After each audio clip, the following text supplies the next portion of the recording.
Labą dieną. Atėjo laikas tam tikram apibendrinimui ir pabandysiu jį padaryti, atsakydamas į žiūrovų klausimus.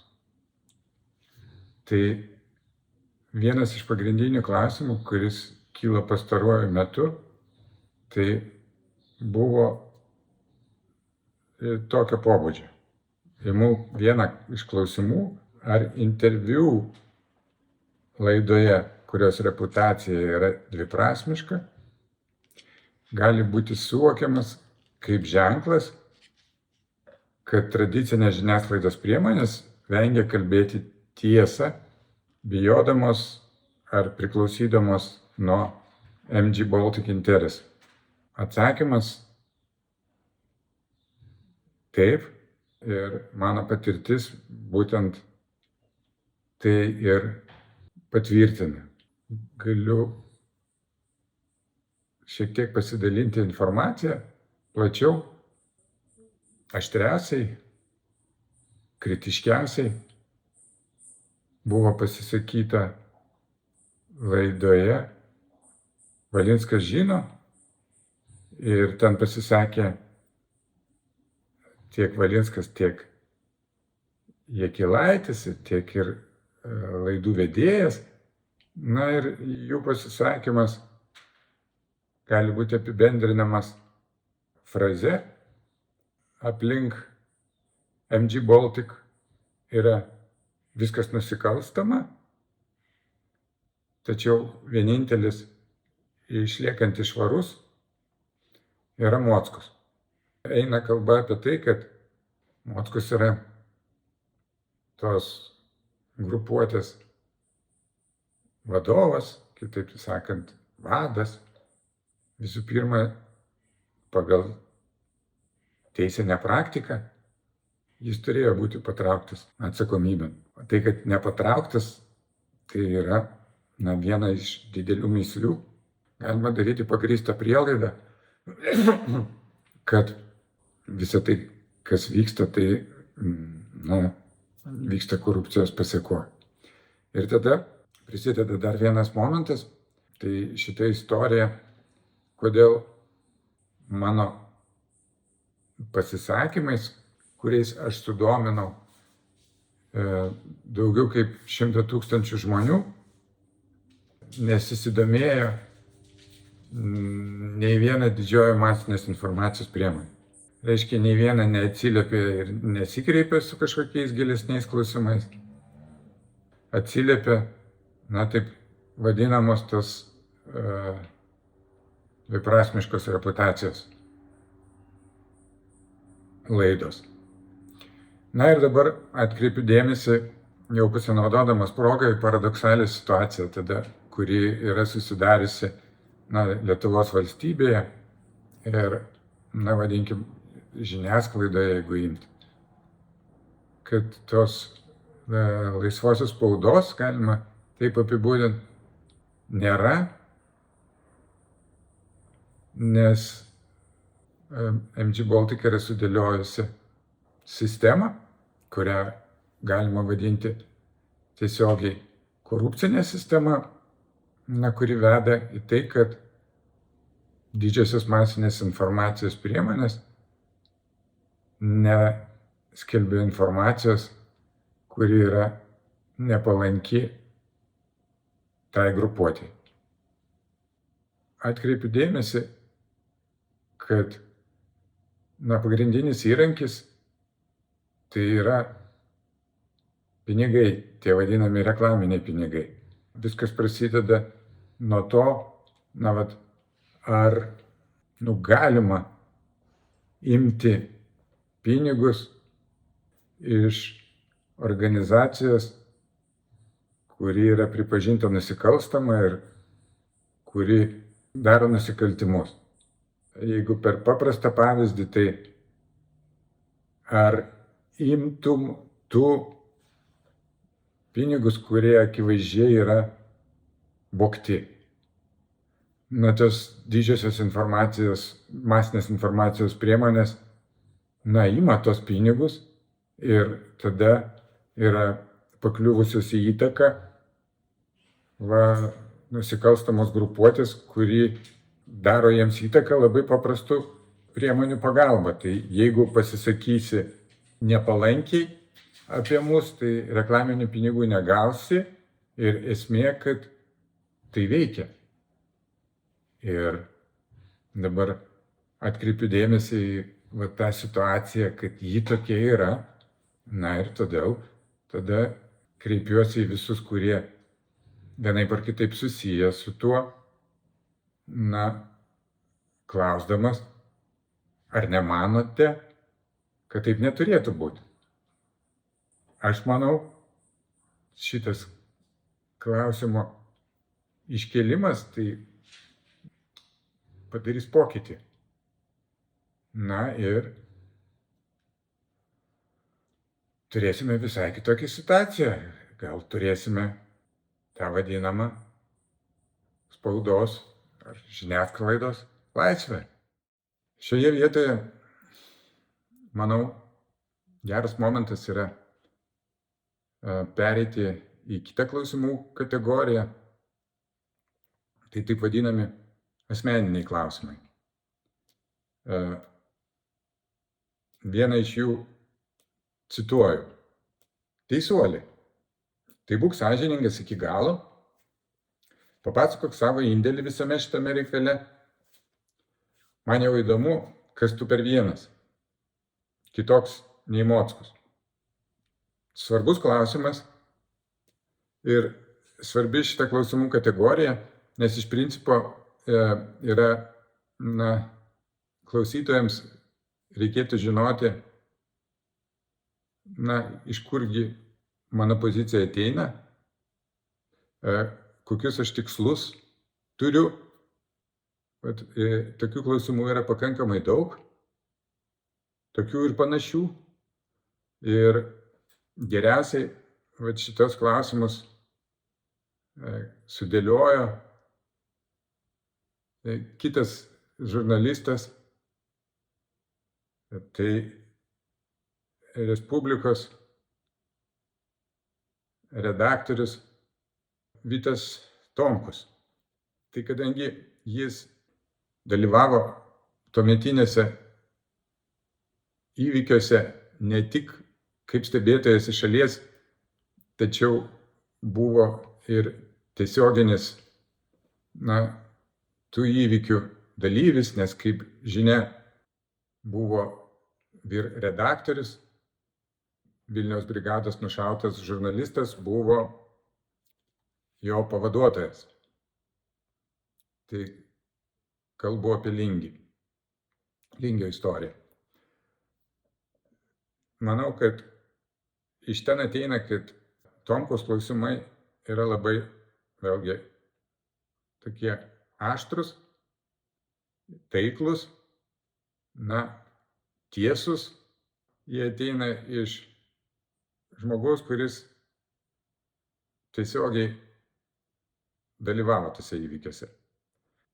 Antras tos kategorijos klausimas yra, ar nebus taip, kad pats dalyvavai, vadinkim, tuose nusikalstamuose Mockus versluose. Tai atsakymas, nedalyvavau nusikalstamuose Mockus versluose, nes tame etape Mockus turėjo investicijos fondą, kurio prezidentas jis buvo, ir visa ta nusikalstama veikla iš principo vyko per investicijos fondo prizmę. O aš dariau privatų verslą ir Mockus tame privačiame versle buvo mano partneris. 50-50, vadinkim, principų. Tas verslas, kurį dariau, tai iš principo buvo investicinių čekių pirkimas, privatizuojamų objektų privatizacija ir verslo paleidimas tų privatizuotų objektų pagrindu. Tai absoliučiai skirtingi verslai ir tokiu būdu man pavyko išvengti tiesioginės sąsajos su Mockaus veikla investicijos fonde. Ir tokiu būdu, pavyko nedalyvauti tose Vilniaus viešbučio, Vilniaus brigados istorijose. Kitas klausimas, iš Tomkaus, ar nepapirkinėjau politikų ir žiniasklaidos? Nepapirkinėjau, nes mano verslai, kuriuose aš dalyvavau, tai buvo paprasti prekybos verslai. Tai reiškia, privatizuodavome kaip pavyzdys parduotuvę ir tos parduotuvės pagrindu padarydavome geresnę parduotuvę. Ir tų parduotuvių buvo pakankamai daug, tos veiklos buvo pakankama ir kažkaip per tą veiklą, kai aš tiesiogiai užsiiminėjau verslų kūrimu ir tų verslų veiklos koordinavimu, tai man tiesiog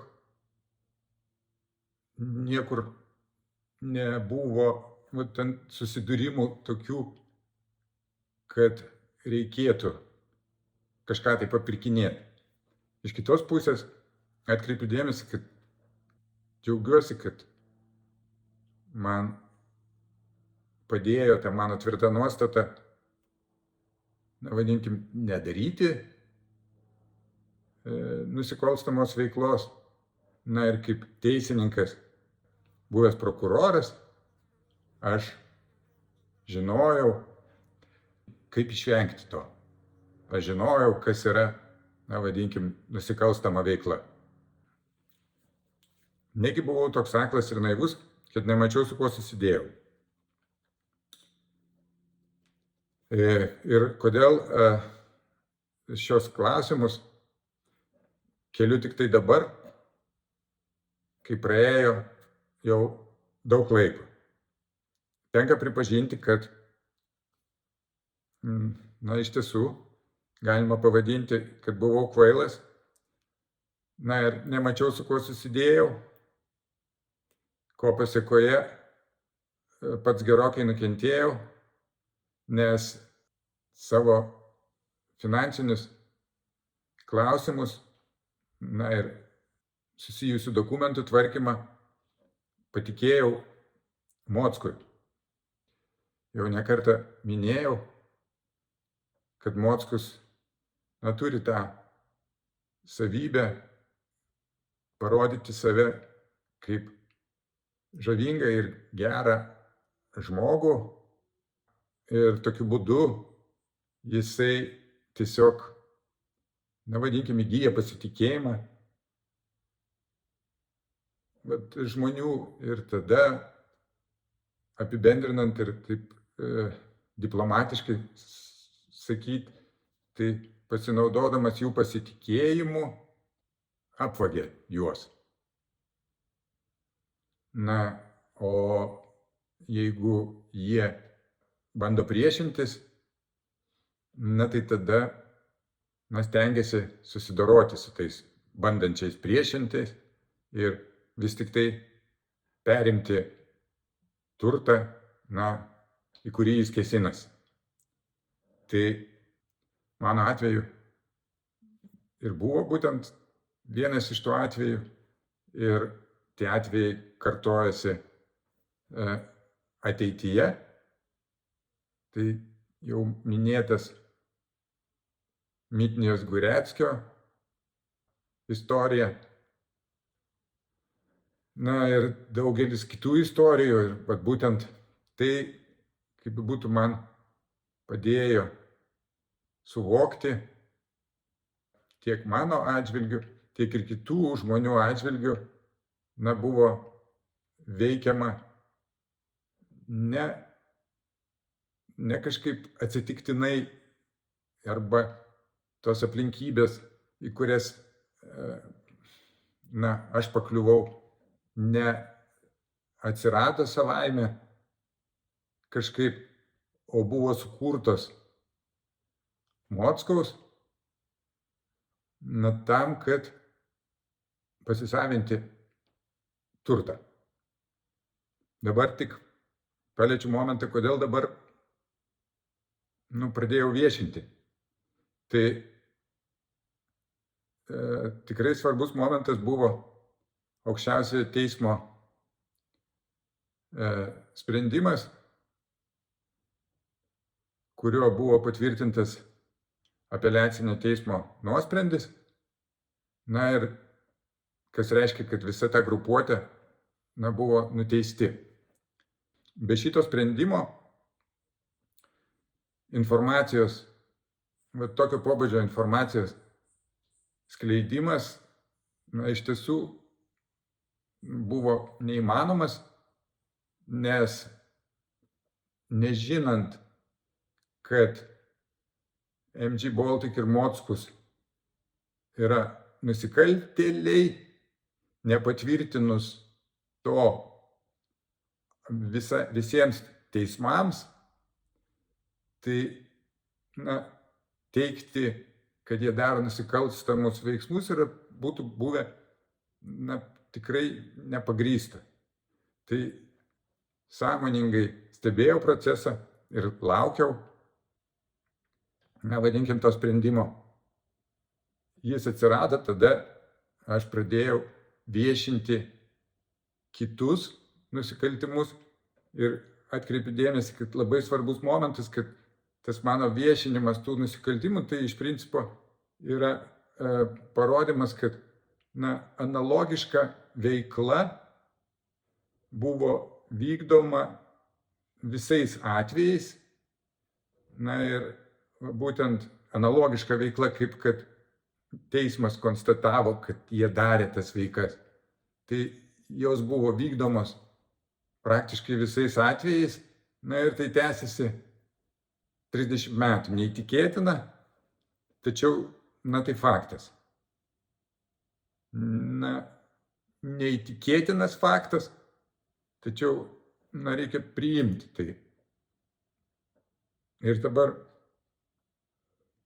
aukščiausio teismo teisėjas patvirtina tą nuosprendį ir dėsto, kad Mockus žinojo daugumą veiksmų ir jiems pritarė. Tai reiškia, jo šitas teigimas, manau, įdėtas ne šiaip, o būtent tai yra bandymas atkreipti visuomenės, teisėtvarkos, politikų dėmesį, kad šis asmuo buvo nepatrauktas atsakomybėn. Ir dar kartą pasikartoju, kaip praktikas, prokuroras, turintis patirtį prokurorinę, aš galiu teigti, kad, iš tiesų, visais atvejais, kai panašaus pobūdžio nusikaltimai yra tiriami, tai Mockaus veiksmai užtraukia atsakomybę ir jisai turėjo būti patrauktas atsakomybėn. Kodėl dabar šiuo atveju atsitiko kitaip? Tai vienas iš labai svarbių klausimų, į kuriuos visuomenė turėtų gauti atsakymą. Nes be to atsakymo, tai ta byla, ji nėra baigta. Kodėl aš vėl šitą detalę paliečiau? Todėl, kad ji yra svarbi. O svarbi ji yra jau tada tame kontekste, kad aukščiausio teismo teisėjas tai konstatavo, remdamasis tos bylos medžiagą. Ir vadinkim, ta bylos medžiaga, Tai yra tik mažytė dalelė tos 30 metų veiklos. 30 metų veiklos mastu, tai šitas Kurlianskio Masiulio įvykis, yra tik tai vienas epizodas. O tų daugybė epizodų ir manau, kad ir dabar tebesitęsia. Va šitoje vietoje svarbus momentas, tai reiškia, aš kaip partneris Mockaus ir kaip nukentėjęs nuo jo, vadinkim, nusikalstamų veiksmų, žinau, kaip Mockus ir ta vadinama Mockaus sistema veikia. O šitoje vietoje manau, kad svarbu pabrėžti, kad Mockus ne tik, kad žino daugumą nusikalstamų veiksmų, teisėjas. Per savo patirtį galiu teikti, kad Mockus yra, lyderis, organizatorius ir dar kartą pabrėžiu, tas naudos gavėjas, kuris, organizuoja visą veiklą, surenka ir įkvepia žmonės, juos motyvuoja, ir tokiu būdu organizuoja savo veiklą. O dabar, kadangi jo veikla yra nusikalstama, tai iš principo taip ir gaunasi, kad yra padaryta daugybė nusikaltimų. Tada atkreipiu dėmesį, kad žinant Mocko charakterizuojančias aplinkybės, ir vertinant jas visumoje, tai tada gaunasi, kad galima susidėlioti Mockų charakterizuojantį portretą. O tas portretas, jeigu kalbėti teisiniais pagrindais, galima jį apibūdinti sekančiai. Tai jis taip yra vadinamas nusikaltėlis, taip yra vadinami nusikaltėliai, kurie daro ir darys nusikaltimus. Ir niekas jų sustabdyti negali. Tai teisininkai, praktikai žino tai, bendrai žmonės, irgi žino tai, kad yra tokia kategorija asmenų. Tokiai kategorijai asmenų ir yra numatyti tos milžiniškos sankcijos, tai iš principo 15 metų arba jiems būdavo taikomos mirties bausmės. Tai nes tai yra nukreipta, kad iš principo kitokiu būdu sustabdyti tokio asmens nusikalstamos veiklos nėra galimybių. Tai atkreipiu dėmesį, kad Mockaus atvejais yra iš šios kategorijos. Vėlgi dėl to atskleidžiu tai, nes, dar kartą bandau pasakyti, kad tada visuomenė yra informuota. Apibendrinant, reikia stabdyti. Kas gali sustabdyti? Gali sustabdyti valstybės institucijos, šiuo atveju teisėtvarka, politikai, ir manau, kad dabartiniam etape tos grupuotės veikla yra įgavusi tokį mastą, jinai yra tiek agresyvi, įžūli ir nesustabdoma, kad visos tos institucijos turi suvienyti pajėgas tam, kad sustabdyti. Sekantis klausimas. Kodėl skelbiami nešvarūs drabužiai? Tų, kurie nebegali apsiginti. Gal reikėjo išsiimti tuo tada, kai jie buvo gyvi ir visuomeniai pavojingi? Atsakymas toks. Kaip jau ir minėjau, kalbiu šiuo atveju Mockaus drabužius. Ir aš juos kalbiu ne vien tik per asmeninę Mockaus prizmę, bet ant Mockaus pavyzdžių parodau egzistuojančias problemas, kuris vis tik tai leidžia tokiems kaip Mockus veikti. Atkreipiu dėmesį dabar, kad ta veikla, Mockaus veikla yra pavojinga ir dabar yra pavojingesnė kaip Dekanidzė veikla. Kodėl? Todėl, kad Vilniaus brigada ir Dekanidzės veikia tais tradiciniais mafijos principais vadovaudamiesi. O tai reiškia, jie užsijema tą tradicinę mafijos veiklą, tai yra nusikalstamo pasaulio verslų kontrolė ir ten galioja pas juos savas taisyklės ir jie jų laikosi.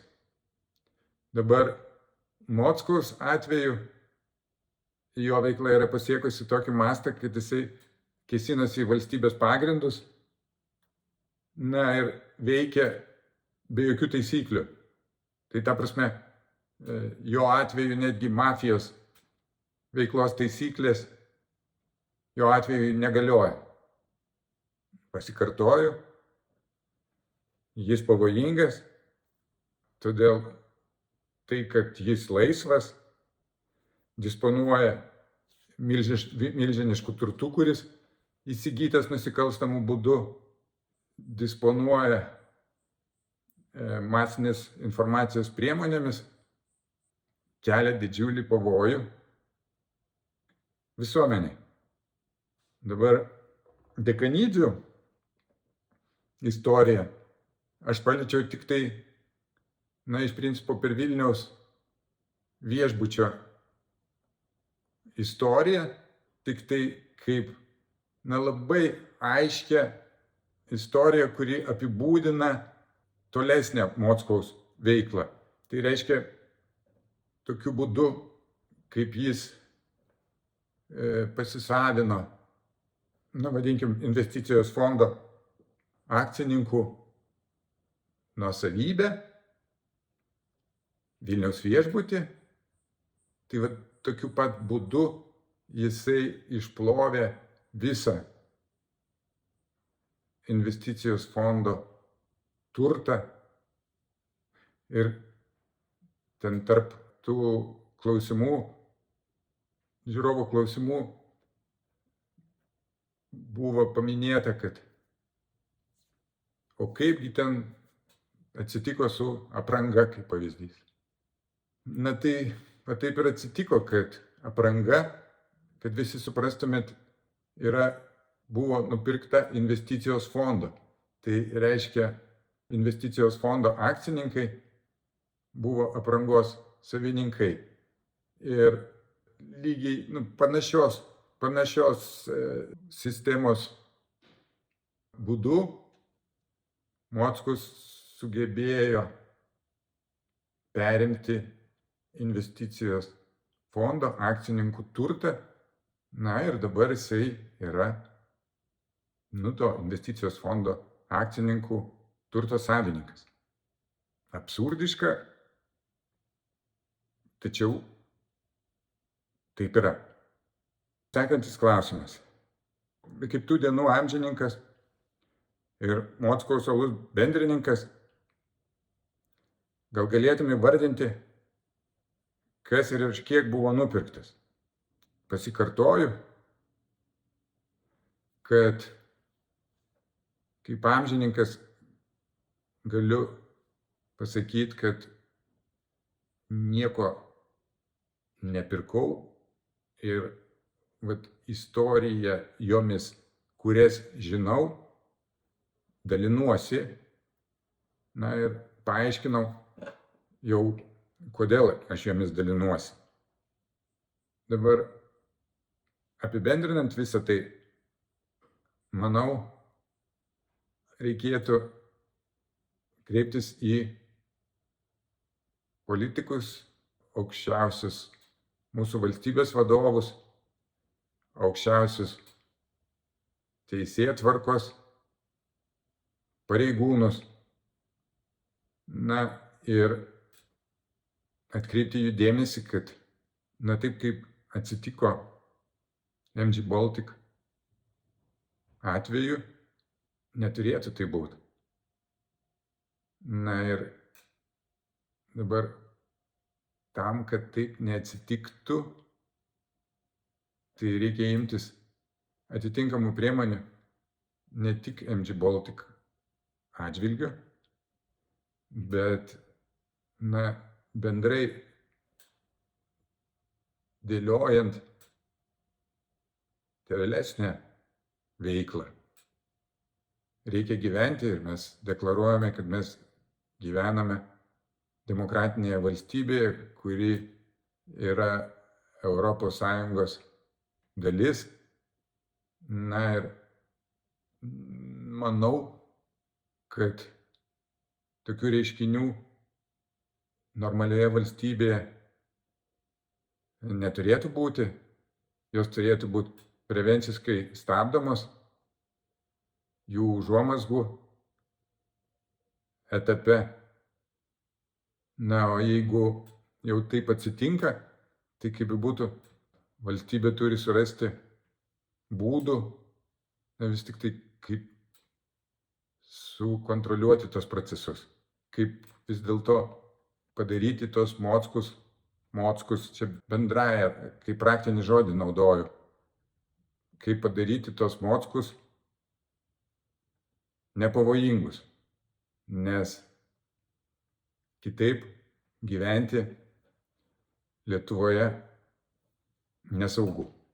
Na tai tiek klausimų iš asmeninės kategorijos ir atkreipiu dėmesį, kad jeigu norite žinoti konkretesnių istorijų, tai jums reikėtų pasižiūrėti taip vadinamos Janutienės televizijos, oficialiai vadinasi OpTV. Tai ten yra 2 serijos. Na ir jos pakankamai turėtų būti įdomios. Tai sėkmės